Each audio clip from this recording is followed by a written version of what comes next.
I think the workshop on engineering education innovations for Industry 4.0 is very important to have here, mainly because I would like to have the Malaysian faculty members to interact with others from outside of Malaysia.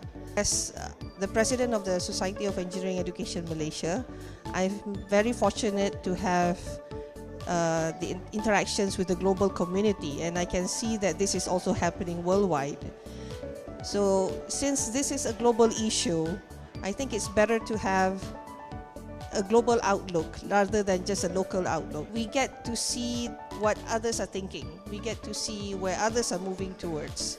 And having the perspective from academia and the perspectives from industry, it is also very helpful because it helps us to synthesize and finally come up with what is it that is important and what is it that we need to do in order to face the future together. My purpose of coming here today is to know more about what is it, what Industry 4.0 is about, especially from academic perspective, like what do we need to do to prepare our students for Industry 4.0.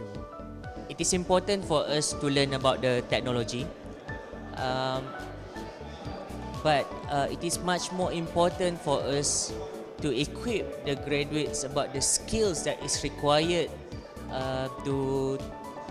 to fulfill the Industrial Revolution 4.0, to overcome the challenge that will come in Industrial Revolution 4.0. UTM has been doing many things over the years related to producing graduates with not only good technical skills, but also generic skills. Yes, I think I've got a very good overview, but what I think was really beneficial for this whole workshop is having the industry and academia. I think the most important part is how to inject our students with the lifelong learning skills that when they have acquired these skills, no matter what comes to them, they'll be able to equip and learn themselves, and they'll be able to be successful no matter what kind of industrial revolution that comes to them. On the technical aspect, we have all the experts, so they can actually engage to really produce these students, for these graduates for Industry 4.0.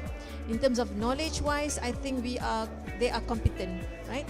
But in developing these generic skills, which we actually embed in the curriculum, now that's a challenge. So I believe the one thing that academia can do to really prepare students for Industry 4.0 is really embrace this idea of partnership, really bringing everyone into the table. That's industry, that's other universities. Bring them together and bring those ideas to the table and really learn from each other. So it's been a very productive workshop. I think we really managed to get the objective that we set out to have.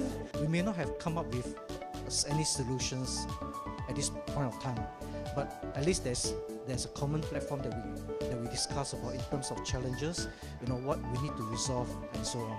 And to finally hear that even from other places, they're coming up with the same conclusion, that it's about how we develop our students that's most important. The content is important, but how we do it is even more important. So I think we've really met our objective. This was quite the exhilarating day. This was our first workshop in Asia. Additionally, we more precisely themed it for Industry 4.0, which is a much more contemporary theme, whereas the prior ones were more on the general themes of mechatronics and robotics. So all these things combined, we were absolutely thrilled with the quality of the dialogue that we achieved, and even the synthesis of good practices that we converged on. And not surprisingly, it came down to certainly certain technology ideas, but largely about the human factors, about the professional skills and how we manage complexity. So for me, that was tremendous success.